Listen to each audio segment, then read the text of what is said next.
Hello, YouTube. So I told you I was going to start doing reviews of the earliest episodes while I'm still reviewing the latest season, so that's what I'm going to do. I'm going to start with the pilot. It's come to my attention that nobody can hear a word I'm saying, so I'm going to try to speak a lot louder and use a word with better acoustics. This has better acoustics anyway. That's another thing. Anyway. I'm going to try to stop saying anyway. Anyway. Yeah. So here comes the review of the pilot.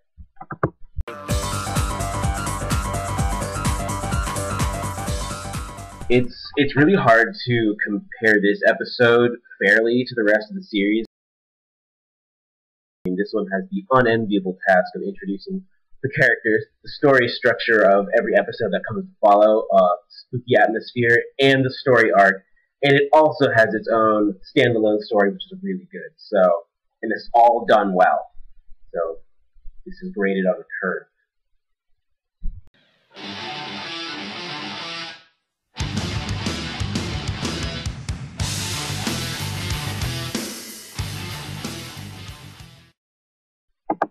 So, as all good horror stories starts on a dark and creepy night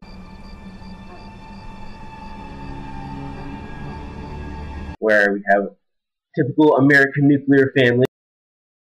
We got John and his wife Mary, son Dean, and little baby Sam. And they're all being tucked in for the night when suddenly the baby starts crying, the lights start flickering.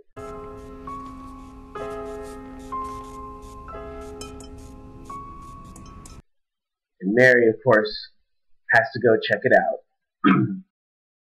And there's something or someone in Sam's room that pins Mary to the ceiling, burns her.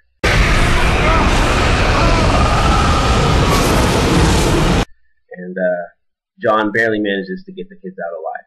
And that is the beginning of everything.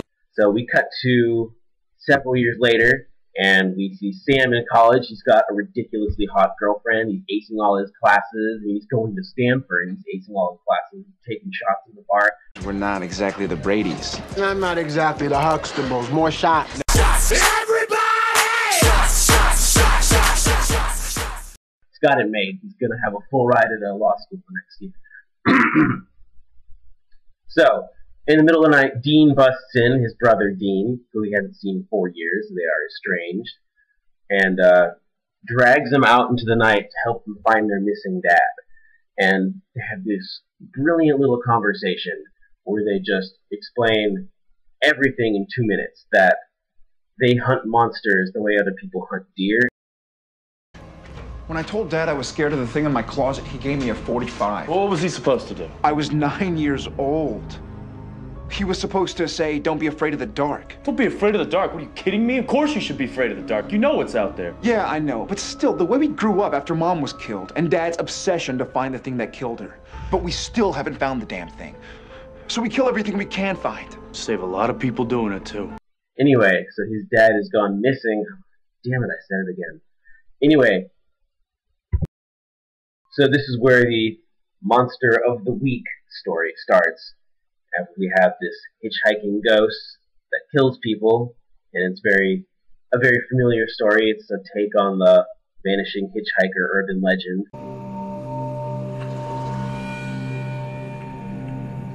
You know, someone picks up a hitchhiker and they turn out to be a ghost. Except this one kills you.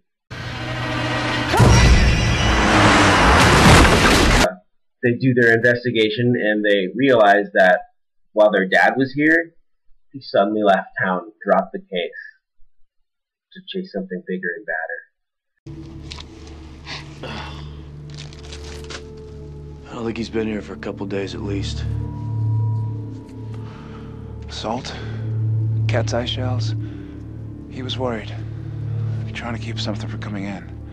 So, they pick up where he left off and they figure out the ghost is La Llorona, the woman in white. A woman in white, or sometimes a weeping woman. See, when they were alive, their husbands were unfaithful to them. And these women, basically suffering from temporary insanity, murdered their children. Then once they realized what they had done, they took their own lives. And this ghost tends to go after men who are cheating. As is traditional in several other episodes of Supernatural, Dean gets a... Well, fuck you. Fuck you. Fuck 'em. I swear to God, if I get one more political survey call... Where were we? So as is traditional in a lot of Supernatural episodes, Dean gets arrested over the course of his investigation. Fake U.S. Marshal. Fake credit cards.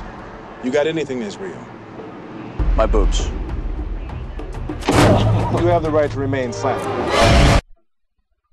So, Dean ends up in jail, and while being interrogated, he finds his dad's journal. This is? Leaving his journal behind means that he is really ditched out on hunting the small game, and he has gone after something crazy, because he's leaving the book behind for Sam and Dean to pick up his business of saving people, hunting things. So, Dean ridiculously easily busts out of the police station.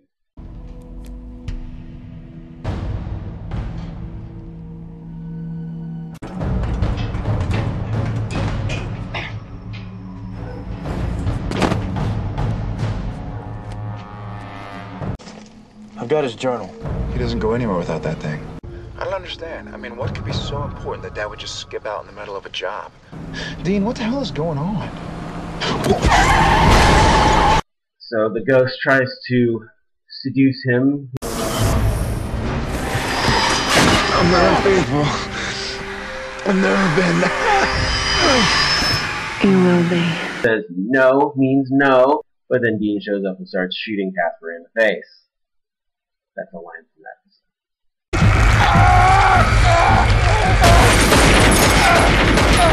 episode. Seriously? How awesome would it be? God damn it! Sam works out that the house this ghost keeps driving people to before she kills them is where she killed her children. So, Sam decides to drive the Impala into the house. I'm taking you home. And force her to face her dead children's ghost. So, case closed. Sam goes back to Stanford and finds his girlfriend pinned to the ceiling, exploding. Just like his mom. So, he's not going to school. He's joining Dean to go hunt monsters and find their dad, and find the thing that killed his mom and his girlfriend.